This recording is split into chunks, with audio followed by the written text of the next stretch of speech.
ఈరోజు మనం ఫ్రాక్షన్స్ భిన్నాల గురించి ఒక పాట నేర్చుకుందామా? ఓకేనా? నా తర్వాత పాడండి. ఓకేనా? రాబే పిట్రా మొత్తం తీసుకో మొత్తం తీసుకో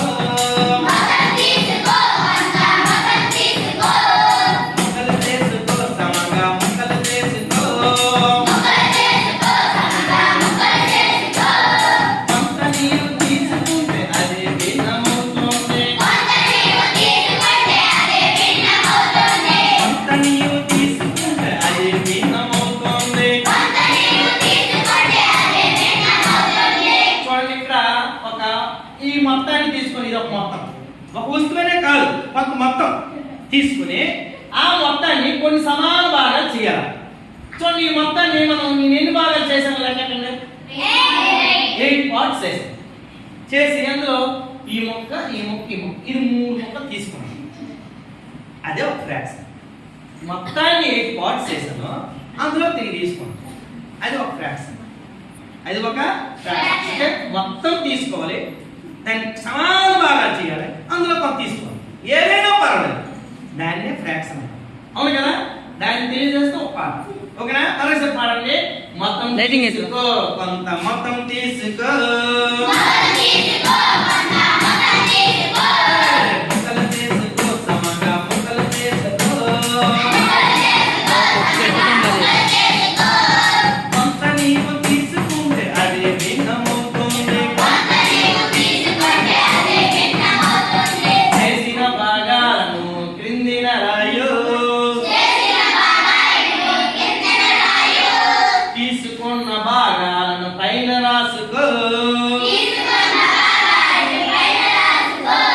పైది లవం కిందిది హారం అదే భిన్న రూపం.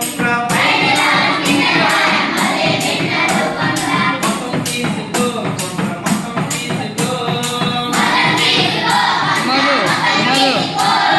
మొక్కలు తీసుకో సమగా మొక్కలు తీసుకో మెల్లి పట్రా కొంత నీవు తీసుకుంటే అదే భిన్నమవుతుంది. బిస్కెట్ తీసుకో ఒక బిస్కెట్ తీసుకో బిస్కెట్ తీసుకో ఒక బిస్కెట్ తీసుకో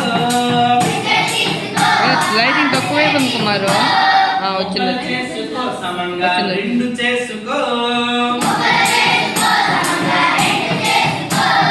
అందులోనూ ఒక్క ముక్క సగభాగం అవుతోంది. కొన్ని పిల్లలు బిస్కెట్ 2 ముక్కలు చేశారు కదా, చేసిన భాగాలు ఎన్ని? తీసుకున్నది ఎన్ని ముక్కలు తీసుకున్నాం కాబట్టి ఇది ఎంత అవుతుంది ఫ్రాక్షన్స్ లో? ఇదే సగం, ఇదే 1/2. అలాగే ఈ యాపిల్ తీసుకో ఒక యాపిల్ తీసుకో ముక్కలు చేసుకో సమంగా 4 చేసుకో. అందులోను ఒక్క ముక్క పావు భాగం అవుతుంది.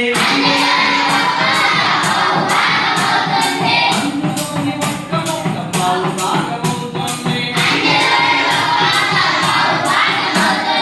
యాపిల్ 4 ఈక్వల్ పార్ట్స్ చేసాంగా, అందులో ఈ మొక్క తీసుకోండి.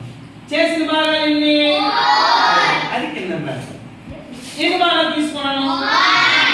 అది కాబట్టి దీని ఫ్రాక్షన్ ఫ్రాక్షన్ అంటే అంటే కొంత మొత్తం తీసుకుంటాం, దాన్ని ఈక్వల్ పార్ట్స్ చేస్తాం, అందులో కొంత తీసుకుంటాం. అదే ఫ్రాక్షన్. అర్థమైంది? అర్థం కాదు. ఏదైనా పర్వాలేదు, కొంత మొత్తం తీసుకోవాలా, దాన్ని సమాన భాగాలు చేయాలి, అందులో కొంత తీసుకోవాలి. అదే